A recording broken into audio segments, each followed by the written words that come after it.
avenues that this can go down, and I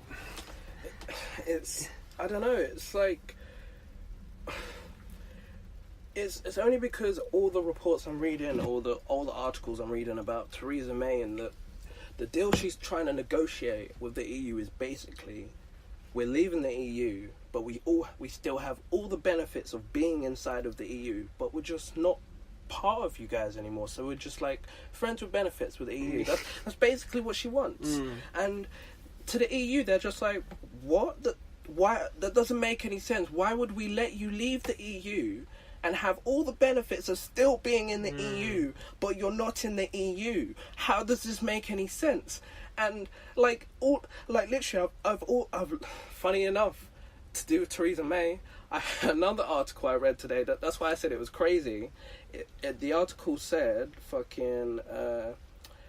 Theresa May is facing up to 100 Tory MPs who are going to rebel over Brexit.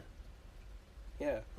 It's like, it doesn't make any sense. Like, either we want to leave the EU, or we're not leaving the EU. And we need to make up our mind as a country. Don't, like, it feels like we had the first referendum, everyone voted for us, the majority voted for us to leave. But that was with no information on what that would mean for us to leave the EU. There was an assumption that it would be really simple. Yeah.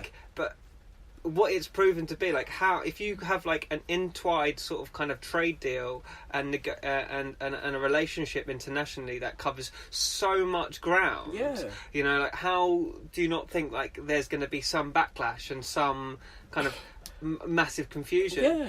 And it's only going to be over the next decade after the deals happen is we're going to be able to see the costs and benefits. I always tend to sort of kind of think how does it affect me immediately? And it's it doesn't really. And so I probably don't have too much invested in it, but what I do worry about is that there's this need for separation, and that there's this need for a national identity again, which kind of really confuses me. And there's this feel we need to make our own laws, we need to be independent from the EU. But why? It doesn't make any sense for me, because the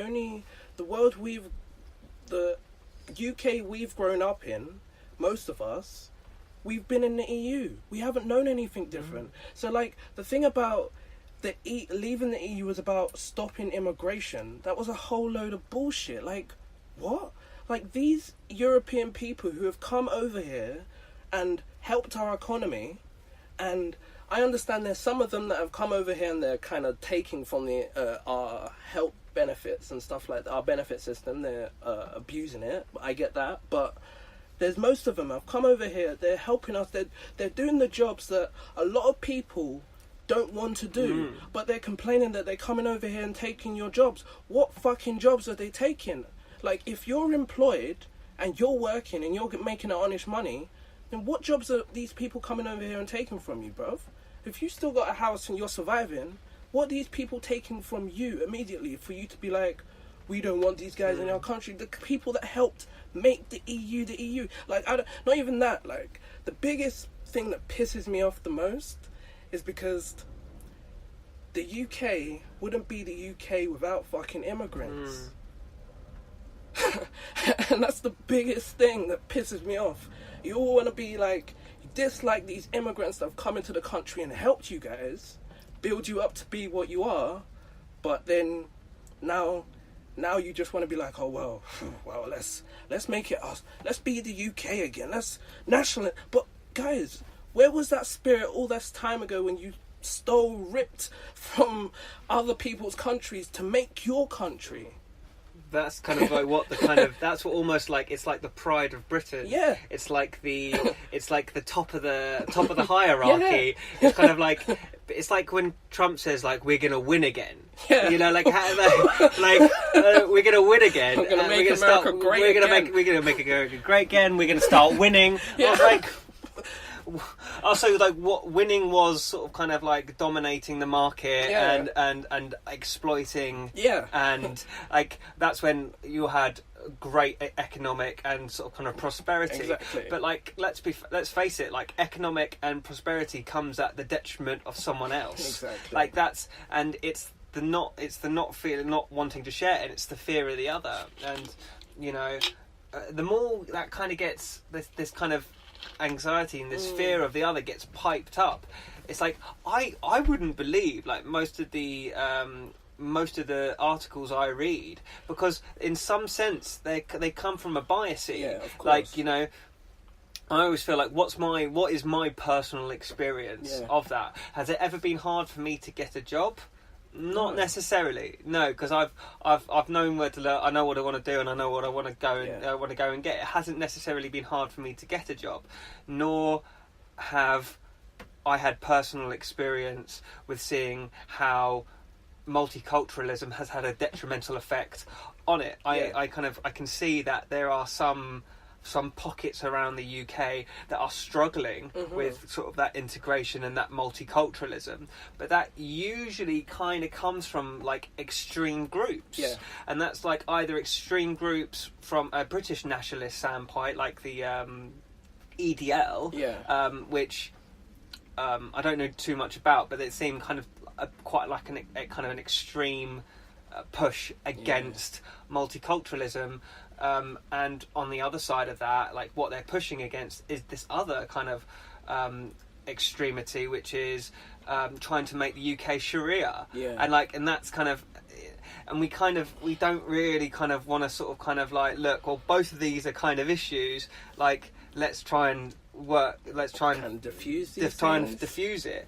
No, we kind of, I don't know, it depends what you see as more problematical, like British people trying to push out and trying to challenge fundamental kind of points on the other side, or people kind of abusing or kind of undermining British values and what British values are. So it's a really hard game to sort of kind of play. Have you seen Thor Ragnarok? Yeah. The best kind of imagery I can give for what Britain is doing right now is, do you know that scene in Thor Ragnarok when fucking the sister comes back and like she's looking up at the glossy new thing of how like Thor's father made the world and they combined the kingdoms and shit like that, and then she breaks it down, and behind it is the real blood and gory of how it's really happening. And this is kind of the thing. It's like people don't know their history. Well, I'll tell you what it's a lot like. What it kind of it says to me, it's like this. It's this denial of the shadow of this sort of kind of like real repressed history that we have, like. And now we can kind of get to a more, and even if you're trying to push for a more inclusive society, and really, and you're I suppose you would be like, you're liberal, quite left leaning, really kind of looking for equality, and like there's a detriment in that, and you're looking at you're not looking at the blind side of kind of like the things that you support are kind of at detriment of kind of the society, and that might look like. I think we kind of said this yesterday. You know, like the left or like postmodernists wouldn't are screaming at Boris Johnson for his comments about the hijab.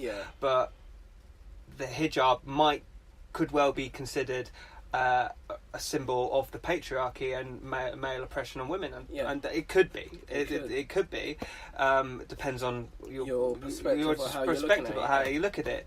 But that could possibly be a blind side, and you're not really looking at kind of like the full picture. It's kind of like, I think it comes back to that freedom of speech thing. People, because they have this freedom of speech, a lot of the time they speak with no filter, and they're like, well, I can say whatever I want, and there will be little to no backlash. Or so what he said. He's like a bit like Kanye West. The words that he said may have not been the correct words. He should never have said that. I do not agree with that. But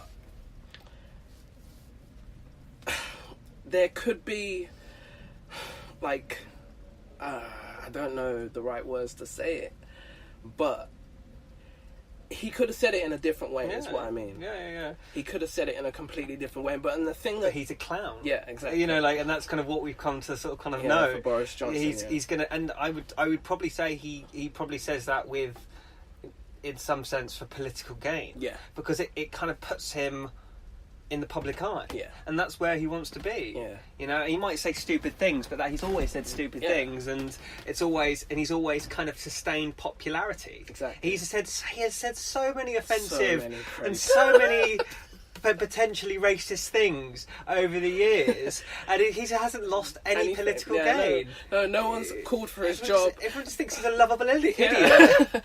But the thing about the article is, like, he was actually speaking in support of the hijab in the article. It just so happens that what he said at the end of the article about it is what was publicised the most about. And like you said, for political gain, it would draw people to the article if Boris Johnson said blah, blah, blah, blah, and then someone reads through the whole thing and they're just like, well, actually...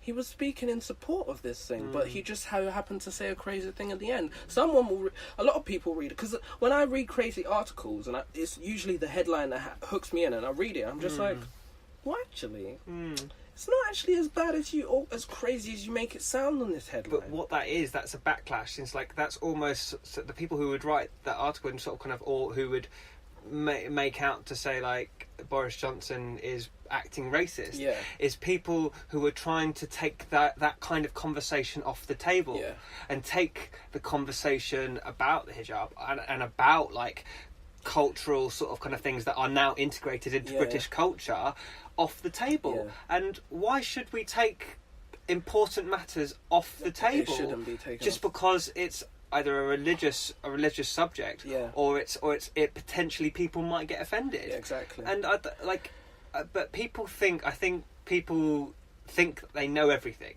and people think that they know how society should be. Yeah. Everyone has an idea of how in a perfect world life should be, or, you know, but in a perfect world, we don't live in a perfect world. But we can try and work towards that. We can work towards it, but the way how this world wants to work currently, no one wants to work towards anything. There's small pockets of I want to say minorities, because it is minorities of people that are working towards a better world, but unfortunately, as it always is, the majority always spoil the minority, and it's... I think we work the other way around as well. The minorities spoil it for the majority. Well, yeah. In some sense, I think it's what I see is almost like this. If you hold an opinion that I deem to think is wrong, you're an idiot, and I will ridicule you in public, and I'll put you down. Yeah. And that's what I'm kind of seeing a lot of. Yeah, there's a lot of that. Like, and it's what it is. It's kind of, there's this inability to have a civil disagreement and still respect the individual. Yeah. So, like, when did sort of kind of like the ideas and person become integrated? Do you know, like, it's kind of like... It's like, you see it more in celebrities, because, like, for example, when did the fact that... somewhat, but, I mean, if someone makes a good song, why does it matter what sexual orientation they have, say, for example? Why does it matter if someone was, say, gay and they made this amazing song? Why some people will hate the song just because the person's gay? But when did that have a real... Why does... Like, do you know what I mean? Like, so people are so attaching everything to everyone, like, or someone's personal identity onto a song, or onto an opinion, or onto an idea. I suppose art is an expression of self, though, in some sense. I guess. So art kind of tends to be an expression of oneself, and so what you do is you kind of, if you're doing songs or you're doing art or you're doing